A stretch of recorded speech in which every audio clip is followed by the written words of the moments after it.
चलिए, तो आज है ट्यूसडे और हम लोग शुरू करते हैं अपना ऑनलाइन क्लास। हमेशा की तरह वर्ड्स ऑफ द डे से शुरुआत होगी। और पहला वर्ड है डिस्ट्रैक्ट, है ना। डिस्ट्रैक्ट मीन्स होता है आपको ध्यान भंग करना या होना, है ना। इसी से कहते हैं डिस्ट्रैक्शन। जैसे कहीं बगल में आप पढ़ रहे हो तो कहते हैं ना कि गाना बज रहा है, इससे डिस्ट्रैक्शन हो रहा है मुझे, है ना। इसी डिस्ट्रैक्ट, ये वर्ब है डिस्ट्रैक्ट, इसी से डिस्ट्रैक्शन होता है। आगे है स्क्रैप, है ना। स्क्रैप मीन्स होता है रद्दी, बचा कुचा, है ना। यानी बचा खुचा जो भी कहते हैं आप लोग, जो भी भाषा में, टुकड़ा, है ना। ये एक मीनिंग है और दूसरा मीनिंग है निकाल देना, ये वर्ब के रूप में है। ये ही वाज स्क्रैप्ड। अब एक चीज़ ध्यान रखेंगे, इसमें बहुत सारे, जैसे स्क्रैप शॉप हो गया, वो जो लोहा वगैरह का जो कबाड़ी वाले होते हैं, उसको अलग ही कई सारे उसके नाम हैं। उसमें एक स्क्रैप शॉप भी है ना। और स्क्रैप जो है सो ले जाया जाता है ट्रकों में भर के, ऐसे स्क्रैप जा रहा था वगैरह वगैरह। खासकर मेटल वगैरह के टुकड़ों को विशेष रूप से कहा जाता है। लेकिन एक बात और, कि एक स्क्रैप बुक भी आता है, तो उसमें क्या मतलब है? क्या वो कचरा है, रद्दी है, उस सेंस में जो बच्चों को छोटे क्लास में LKG UKG में, इवन 1 2 में भी होते हैं? नहीं, वहाँ स्क्रैप बुक का मतलब हो गया कि उसमें टुकड़े काट काट, वो जो बुक होते हैं उसमें आप देखेंगे डिफरेंट कलर के पेपर काटना है और कुछ भी काट काट कर लगाना, इसलिए उसका नाम स्क्रैप बुक होता है। उसी स्क्रैप में ई लगा देंगे तो स्क्रैप हो जाएगा, और स्क्रैप मीन्स मुसीबत हो जाएगा। CBSE के 9 और 10 क्लास में ये वर्ड है। अगला एसेटिक। एसेटिक मीन्स सन्यासी। जरा सन्यासी जानते होंगे, सन्यासी का मतलब होता है जिसने सांसारिक सुखों को त्याग दिया है। हालांकि संत, साधु, पुजारी, ये सब में बहुत सारे अंतर हैं। खैर फिलहाल उस अंतर को मैं स्पष्ट नहीं करने जा रहा हूँ, ज़रूरत होगी तो आप लोग ऑफलाइन क्लास में पूछ लेना। यहाँ पर गौर करने वाली बात यह है, मैं हमेशा बताता रहता हूँ, साल में एक बार ये वर्ड लिखवाता हूँ तो उसमें बताता हूँ, ये 100 पर बिंदु भी होगा, संन्यासी। एक्चुअली यदि हिंदी में हम इसका संधि विच्छेद करें तो सम जोड़ न्यासी होगा, है ना। तो सम जोड़ न्यासी, तो न्यासी तो हो गया, लेकिन मौ कहाँ जाएगा? तो वही बिंदु बन के। एक्चुअली हम लोग के TET के एग्ज़ाम में ये पूछा था, उसमें ये मुझे पता था क्योंकि उस समय DAV के काफ़ी सारे स्टूडेंट्स को मैं पढ़ाता था, और उसमें जो है DS में ये वर्ड था भी। चलिए, अगला है, आजकल एक नया वर्ड आया है, वो इंग्लिश न्यूज़पेपर में खूब रहता है, मेहेम। वैसे माहेम भी इसको पढ़ सकते हैं तो कोई दिक्कत नहीं है ना। ये जो अफरा तफरी, ये वैक्सीन वगैरह के लिए था, उसमें ये वर्ड आया था, अफरा तफरी, अशांति, उत्पात, है ना। चलिए आगे बढ़ते हैं। और हमारा आजकल, जैसा कि आपको पता है, सेकंड में रिवीजन में वर्ब का चल रहा है, तो पिछले दिन की तरह ही आज है इसमें मेन वर्ब। मतलब पहले वर्ब को छांटना है और उसके बाद बताना है कि कौन तो मेन वर्ब है और कौन तो हेल्पिंग वर्ब है। चलिए, पहला में 1 2 और 3, है ना। ये 3 वर्ब्स हैं, तो नेचुरल सी बात है, आपको याद होगा सबसे लास्ट वाला जो होगा वो मेन वर्ब होगा, बाकी यानी स्लीपिंग मेन वर्ब है, और हैड और बीन जो हो जाएगा वो हेल्पिंग वर्ब हो जाएगा। सेकंड में आपको 2 वर्ब्स हैं, हैड और बीन, तो यहाँ पर बीन हो जाएगा मेन वर्ब, और हैड जो हो जाएगा वो हेल्पिंग वर्ब। थर्ड नंबर में एक ही वर्ब है, वो हैड है, और तो जिसमें एक ही वर्ब हो वो वही मेन वर्ब होगा, तो ये हैड मेन वर्ब है। फोर्थ में 3 वर्ब्स हैं, मस्ट है, बी है और वर्किंग है, तो इसमें नेचुरल सी बात है, वर्किंग जो है वो लास्ट वाला है, वो जो होगा मेन वर्ब होगा, बाकी मस्ट और बी दोनों हेल्पिंग वर्ब्स हो जाएंगे। 5 नंबर में 2 हैं, मस्ट और बी, तो नेचुरल सी बात है कि बी जो है लास्ट वाला है, इसलिए मेन वर्ब हो जाएगा, जबकि मस्ट जो है वो हेल्पिंग वर्ब हो जाएगा।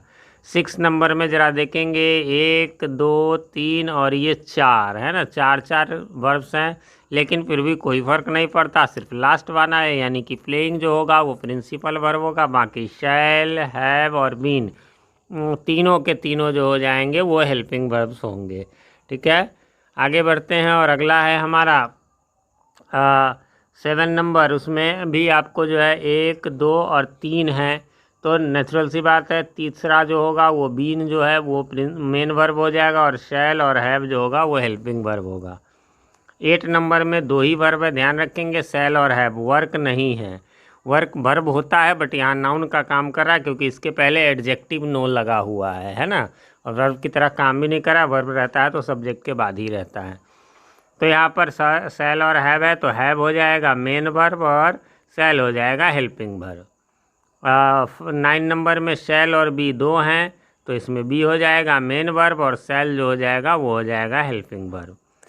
फिर 10th में दो ही वर्ब हैं, डू और डू। यहाँ पर भी वर्क जो है वो वर्ब नहीं है, इसके पहले भी एनी एडजेक्टिव लगा हुआ है, इसलिए तो पहला ये जो लास्ट वाला डू है ये हो जाएगा मेन वर्ब, और इधर वाला डू जो हो जाएगा वो हो जाएगा हेल्पिंग वर्ब।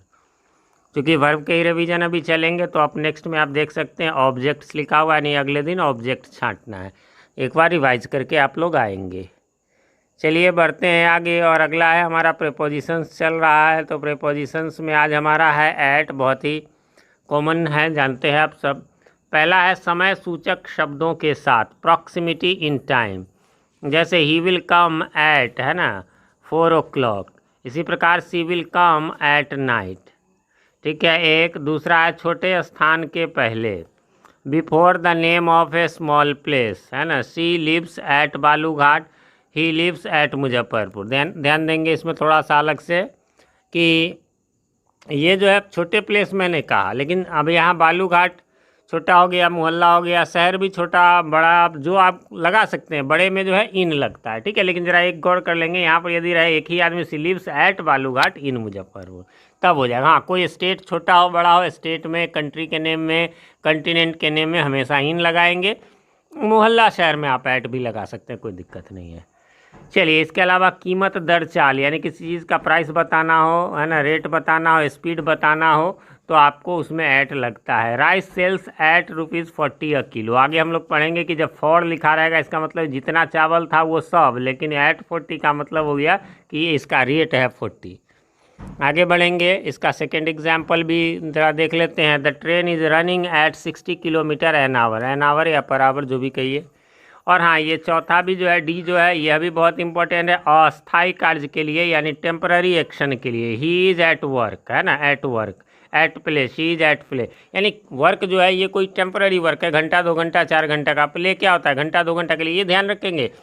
आगे आपको इन में पढ़ना है, ऊपर जैसे पढ़े थे उसमें कि इन में प्लेस में, बड़े प्लेस में, वैसे इसमें भी ध्यान रखिए। यदि कोई जैसे कि कोई मैं टीचर हूँ तो आई एम इन एजुकेशन हूँ, है ना, इन एजुकेशन, क्योंकि ये परमानेंट जॉब है। ठीक है, आप देखेंगे सड़क की रिपेयरिंग होगी तो उसमें लिखा रहेगा वर्क एट प्रोग्रेस, लेकिन अभी हम लोगों के गांव की तरफ रोड बन रहा है, बिहार का पहला और इंडिया का 5वां वो रोड है जो ढालुआ टाइप का, जिसपे फाइटर जेट भी जो है वो उतर सकता है। ये मझौली से वो क्या छोड़ौत है या समथिंग कुछ है, तो वहाँ पर वो 527C NH 527C, तो उसमें जो है आप इन वर्क इन प्रोग्रेस है, क्योंकि वो परमानेंट है, वो तो नया रोड बन रहा है, उसमें तो टाइम लगेगा, है ना, तो इसलिए। चलिए, अगला है आपका ई नंबर। ई नंबर में है दिशा, लक्ष्य, यानी एम, डायरेक्शन का बोध कराने के लिए। She is looking at him, है ना, ये दिशा है उसकी ओर। He aimed his gun at the tip, है ना, तो इस सेंस में होता है। खैर इसका ज़्यादा यूज़ नहीं है। जनरल सिलेबस आज का यहीं तक के लिए था, और आज है हमारा इंडिगो का क्वेश्चन आंसर CBSE 12 के स्टूडेंट्स के लिए। वैसे मैं आपको बता दूं, हमेशा की तरह आपकी क्लास में कुछ नहीं करना होता है, आपको वहां पर है सारा डिटेल है। बिहार बोर्ड में तो मैं रीडिंग डालता हूं, इसमें क्वेश्चन आंसर है। चलिए, परसों से अब हमारा ऑफलाइन क्लास शुरू होगा, तब हम लोग फिर से ज़रूरत जहाँ होगी वहाँ करेंगे। चलिए मिलते हैं। तो अब तो सिर्फ देखते हैं अगले दिन, कल तो वीडियो नहीं जाएगा क्योंकि आज मैं नहीं भेज रहा हूँ फिक्स, क्योंकि कोचिंग की मैंने जो है पेंटिंग वगैरह कराई है, तो इसलिए अब परसों ही वीडियो में मुलाकात होगी और क्लास में